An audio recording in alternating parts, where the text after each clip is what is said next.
Okay mga kababayan, Chris Ulo po at welcome back po ulit dito sa ating YouTube channel.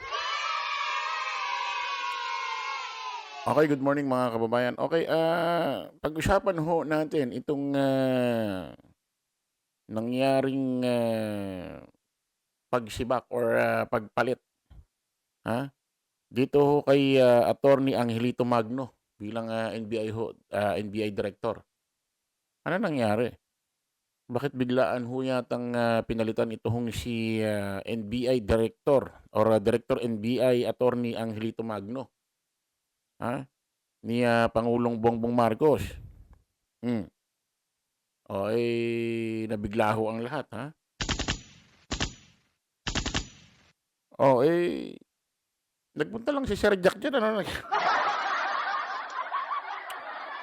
kung matatandaan ho natin mga kababayan, ngayon araw ho kasi pinalitan 'no, kahapon ho 'no, kahapon ho pinalitan si Attorney Angelito Magno bilang NBI Director. February 19. Nung 18, ay nagpunta ho diyan si Sir Jack, ha? Si Sir Jack Argota na kung saan ay binigyan ho ng subpina at kinausap, in-interview diyan. Subpina lang naman 'yun, imbitasyon, ano? At may mga tatanungin about ho dun sa ipinost niyang peking medical certificate ni Pangulong Bongbong Marcos sa kanyang social media account, pinost niya. At inamin niya ho, mga kababayan, na may knowledge siya, alam niyang peke, hindi totoo, pero pinost niya pa rin. So, pupuwedeng makakasuhan ho ng National Bureau of Investigation ito. Nagyayabang pa nga ho ito mga kababayan kung ano-ano hong pinagpo-post. Na picture ho diyan sa NBI na para bang ang dating, welcome na para bang akala mo, may special treatment, parang nagyayabang, ha? Oo, meron pa ngang post na ano, meron pa ngang picture na kumakalat, nandoon nakaupo siya sa opisina ni ano, ni Attorney Angelito Magno, itong NBI director. Hmm. Tapos, nung nakaraan nagyabang pa ito sa post niya na dumating na raw yung subpoena sa bahay nila, bitbit ng NBI. Tapos, may tawanan daw. Para bang para bang pinararating niya, it's cool 'to, it's cool. Parang wala lang, eh. Baka nakakalimutan mo, Sir Jack Argota, ang pinakalat mong fake news ay ang medical certificate ng may pinakamataas na posisyon sa gobyerno rito sa Republika ng Pilipinas, presidente. At inamin mo 'yan, fake 'yan, ha? Tapos kinabukasan, ay 18 siya nagpunta diyan, kinabukasan, 19, kahapon, eto hong si Attorney Angelito Magno ay bigla akong pinalitan, ha, ni Pangulong Bongbong Marcos. Bigla akong inalis biglang NBI director. Oh, sino ba ang pumalit? Diyan kay NBI Director Angelito Magno. Biglaan ho 'yan, marami hong nagulantang, ha? Hmm. Sino ba ang pinalit? Ah, ito ho ang pinalit mga kababayan. Hmm. Breaking, Attorney Melvin Matibag. Oh, Melvin Matibag, ha? Abogado ito. Itinalaga ni Pangulong Ferdinand Marcos Jr. bilang bagong NBI Director. Hmm. Si Attorney Matibag ay naging Secretary General ng PDP Laban.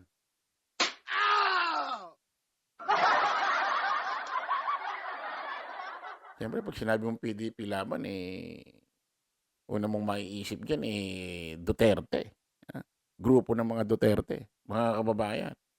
Ibig sabihin itong si Attorney Melvin Matibag, ang bagong NBI Director na ipinalit ni Pangulong Bongbong Marcos kay, Angelito Magno, ay hindi ho talaga mismo taga-NBI sa loob ito. Hindi ho siya talaga taga-NBI. Sabagay nangyari naman na 'yan dati, tulad dito ni, dating NBI director na si Jimmy Santiago, hindi rin taga-NBI 'yan. Hmm, ano 'yan, naging pulis, 'di ba? Sikat na sikat 'yan. Oh, sinapelikula pa nga dating Senador Bong Revilla, yung buhay ni dating SPO4, Jimmy Santiago. Sana si Bong Revilla maisapelikula na rin yung buhay niya, no? Oh, tapos naging abogado, prosecutor, naging hukom, naging judge ho, yan si dating SPO4 Jimmy Santiago, na naging NBI director. Hindi rin siya taga-NBI. So, hindi rin taga-NBI itong si Attorney Melvin Matibag. Oh, dating Secretary General ng PDP Laban. Sino ba ito? Ano ba mga background nito ni ano? Tingnan nga natin.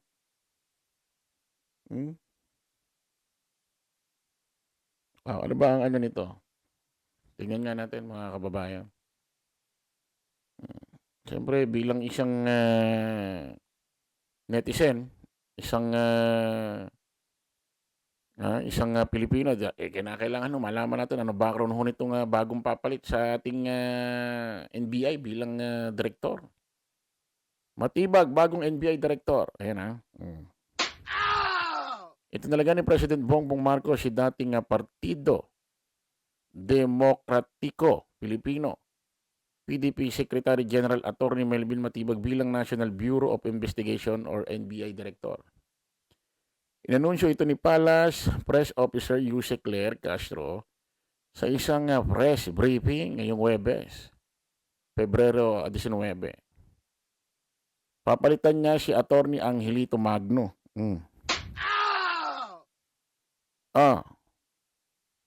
Ayan Fast facts. New NBI Director Melvin Matibag. Sino ba siya? Ano ba ang mga background nito? Basahin natin. Mga hinawakang posisyon.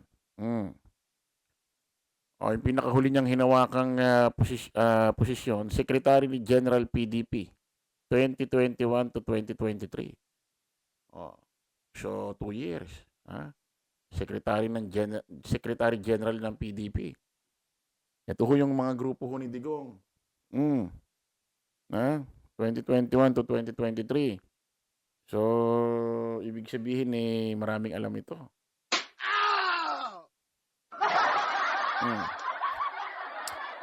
Acting Cabinet. Ito pa. Acting Cabinet Secretary Duterte Administration 2022. President CEO National Transmission Corporation. General Manager Manila International Airport Authority. Okay. Director Laguna Lake Development Authority. Mga kinaharap na issue. Ito yung mga issue sa kanya. Kinilala ang kinabibilangang paksyon bilang. Ito pa, lehitimong PDP laban leadership. Ating pangatlo, matindi ito mga kababayan. Naghain ng disbarment complaint versus ex-presidential spokesperson Harry Roque. Nagsampa pala ito ng disbarment complaint versus ex-presidential spokesperson Harry Roque. Matatandaan ko, sabi ni Ramil Madriaga, humingi siya ng tulong sa pamilya Duterte nung kinasuhan niya sa ombudsman. Itong si Harry Roque rin dahil pinagtanggol niya ho yung mga magsasaka or mga tao doon sa Bataan Maribeles dahil kinamkam daw di umano nito ni Harry Roque yung mga lupain doon. So, nagsampa ito si Ramil Madriaga sa ombudsman. That time, ang ombudsman nun, hindi pa si Ombudsman Boying Rimulya. Ang ombudsman nun, yung matanda. Tumanda lang ng tumanda doon. Walang mga ginawang mga kasong nakabinbin doon. Si Martires. Oh, tapos, nung sinampahan ho ni Ramil Madriaga, etong si Harry Roque, dyan siya ombudsman ng land grabber, humingi naman siya ng tulong sa pamilya Duterte. Pati ho rito kay BP Inday Sara Duterte. Kasi dati tauhan siya ng pamilya Duterte, especially ni BP Inday Sara Duterte. Abay, sabi raw ng mga Duterte, nito ni BP Inday Sara Duterte, kapag kinasuhan mo si Harry Roque at kinalaban mo, parang kinalaban mo na rin ang mga Duterte. So, naghain ng disbarment complaint itong si new NBA Director Melvin Matibag nung nakarang taon, no? Naghain siya ng disbarment complaint versus ex-presidential spokesperson Harry Roque. So parang lumalabas ay katablan na ito ng mga Duterte. Tapos naging Secretary General PDP siya 2021 to 2023. So maraming alam ito. Ha?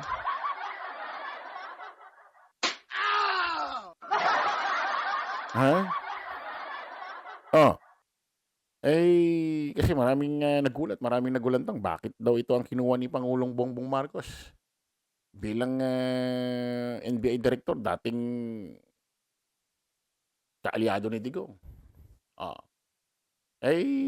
Dati siguro, baka minsan kasi kung sino pa yung kaalyado mo pagdating sa politika, mas matindi mong kalaban ngayon, di ba? Oh, ito naman si Harry Roque, mga kababayan, ay nag-post. Nag-post, sabi, reward para kay Matibag, question mark. Inakusyuhan ni dating presidential spokesperson Harry Roque si bagong National Bureau of Investigation Director Melvin Matibag na nakatanggap na umano ng gantimpala dahil sa paghahain ng disbarment complaint laban sa kanya. Matatandaang naghahain si Matibag ng disbarment complaint sa Korte Suprema noong September 2024 laban kay Roque dahil sa pag-post ng umano'y peking videos. Inanunsyo naman ni Palace Press Officer Yusek Ler Castro ang pagtatalaga kay Matibag sa isang press briefing ngayong Huwebes, Pebrero 19. Papalitan niya si Attorney Angelito Magno. Reward daw ito. According kay Manay Roque tuloy, sorry, kay Harry Roque. Nung September ng 2024. So kung iisipin mo, kung i-analyze mo, masyadong malayo. Isipin mo September ng 2024. Tapos umabot na ng 2025. Ano na ngayon? Pebrero na ng 2026. So 2 years na. Grabe namang ganda, tagal. Nawala ko si nag-resign na ako, hindi na kinaya yung mga issue. Kasi lagi raw siya ginagawa ng ka-fake newsan. Although okay naman si dating NBI Director Jimmy Santiago kasi hindi niya agad iniwan yung pwesto, naghintay siya ng may kapalit. Natagalan niya kasi naghahanap si Pangulong Bongbong Marcos. Kung talagang gustong bigyan ng reward ni PBBM to dahil doon sa ginawang paghahain ng impeachment ng disbarment case laban sa'yo, dapat ito na ipinalit agad kay NBI Director Jimmy Santiago nung nag-resign na siya. Bakit napalitan pa nung Angelito Magno si Jimmy Santiago tapos tsaka pa pinalit ito? So, ang layo. Nagkataon lang ito. Tsaka sakaling nirewardan talaga siya. Yung Pangulong Bongbong Marcos, anong pakialam mo? May kaso ba yung gano'n? Para naman kaso yung gano'n.